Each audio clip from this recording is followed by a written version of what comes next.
have dialed has been changed. The new number. Hello, Bezel 333 here. Self-help. Like a lot of terms we use today, it no longer means what it once did. Self-help used to be connected with legal actions performed without the aid of a lawyer. Modern self-help, as we know it today, began as far back as the 1700s with Ben Franklin's Poor Richard's Almanac, which contains common sense, advice, and general tips for life. Then, in 1937, came Dale Carnegie's How to Win Friends and Influence People, which still sells many copies even today. And then in the 50s came Norman Vincent Peale's The Power of Positive Thinking, another bestseller. And in the 60s, we saw Thomas Harris and his book, I'm Okay, You're Okay. And then in the 70s, The Road Less Traveled by Scott Peck became all the rage. And ever since then, there has been a never-ending parade of self-proclaimed gurus of every stripe selling their own brand of self-improvement instructions and techniques. In fact, just in the U.S. alone, the self-improvement market is a $10 billion a year industry. $10 billion a year to listen to people sell their own personal brand of intangible and invisible fixes for all of life's hard questions. But let's face it, it's all talk, talk, talk. And I'm not going to live negative, discouraged, focused on my disappointment, dwelling on my impossibilities. So, to be skeptical and to learn to listen. To begin to listen to the liar inside of you, the liar of the voice that's talking to you, to keep you in a cage. The essence of the Tao is empty. Get into that place of emptiness. That's like the supreme place to get to, where you just empty of all of that. And then you're free. And then guess what? You're going to freeze. Look at the trees.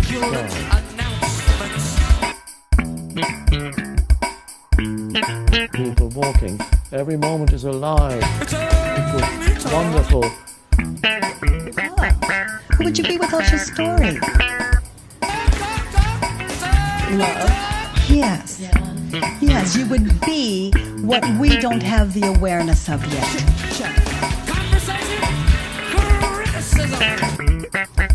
We would finally have a teacher without prejudice.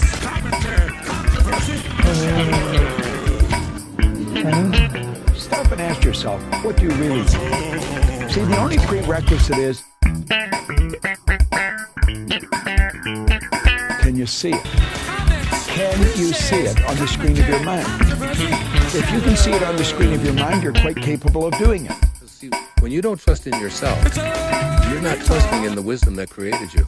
That's like an insult to your creator, to the creative process, whatever you want to call that. Now, folks, it's 2010, and it's high time for a system that works, and I have just the thing. It's called One Universal Mind, the art of remote viewing and influencing. Now, who doesn't want to be 100% fulfilled, or have a dream career, or be able to use the full power of your mind? Well, if you buy this program, you'll not only get these wishes granted, but wait, there's more. On Disc 4, you'll learn how to astral project to any location in the universe. That'll cut your gas bill big time. And on Disc 12, you'll learn the ladder technique for harmonious synchrony and manifestation. Won't that be a blast? Now, don't take my word for it. Here comes a testimonial from Charles. He says that he is on the way to vibratory, real divine light. Not recommended for people with dentures. Now, what would you expect to pay for the ability to break free from the Matrix? Remember that movie? And the bonds of your conscious mind. What would you pay? $2,000? $1,000? Well, if you order right now, they have a special offer of only $397. They even take PayPal. Friends, the fact that the self-help industry is so huge is proof positive that many human beings realize that something inside them is not right. In other words, they're messed up. Their need to improve themselves manifests in following this or that guru's instruction, recipes, or techniques for everything from weight loss to inner peace. Now, here's the crazy thing about self-help. The problem, whatever it is inside us. So my question is, why go to somebody who's going to tell you, finally, to go back inside of yourself to fix the problem? I mean, if I have a virus on my computer, can it fix itself? No, because the virus has corrupted the operating system. And in the same way, we are corrupted from the inside, and it's going to take something from the outside to rectify the problem. You see, the root problem in all of us and the source of all of our suffering is sin. Now, people, if they're even willing to admit sin exists, downplay it by saying, well, it just means missing the mark. And in a sense, that's true, but it's much worse than that. Sin is lawlessness. It is willful disobedience to the God who created us and everything there is. And all the self-help books in the world won't fix this because they all tell you to go inside, and that's where the problem is. But here is some really good news. The answer to our greatest problem comes from the outside, and it's free. And all you have to do is embrace it. Want the secret? Well, here it is. It's giving up on your self-salvation and trusting in someone else to do the saving. And not just anyone. It's trusting in the gospel of Jesus Christ, the Son of God.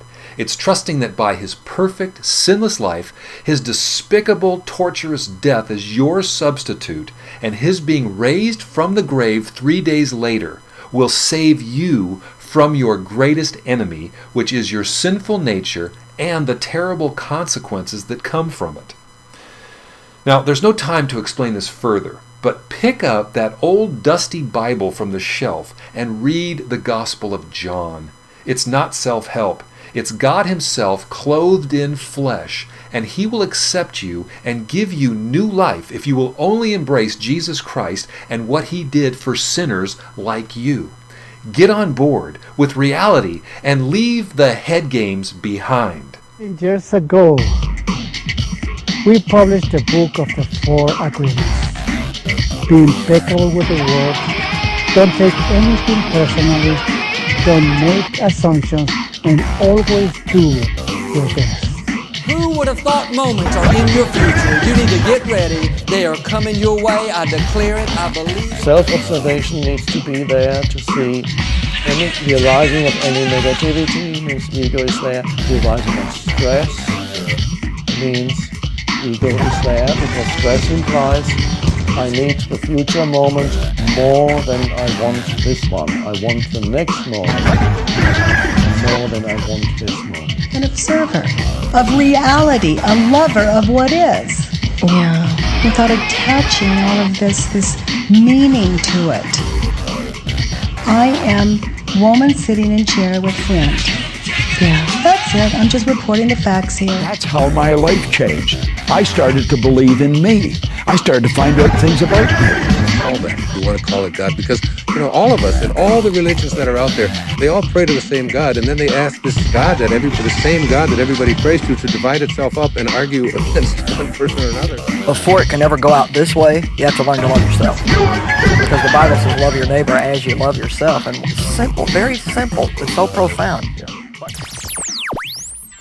It is simple and so profound. Stop wasting your money on stuff that will not help you. Come, all of you who are thirsty, come to the waters, and you who have no money, come, buy and eat. Come, buy wine and milk without money and without cost. Why do you spend your money on what is not bread, and your labor on what does not satisfy? Listen to me and eat what is good, and your soul will delight in the richest of fare. Jesus said, "Come to me, all of you who are weary and loaded down with burdens, and I will give you rest."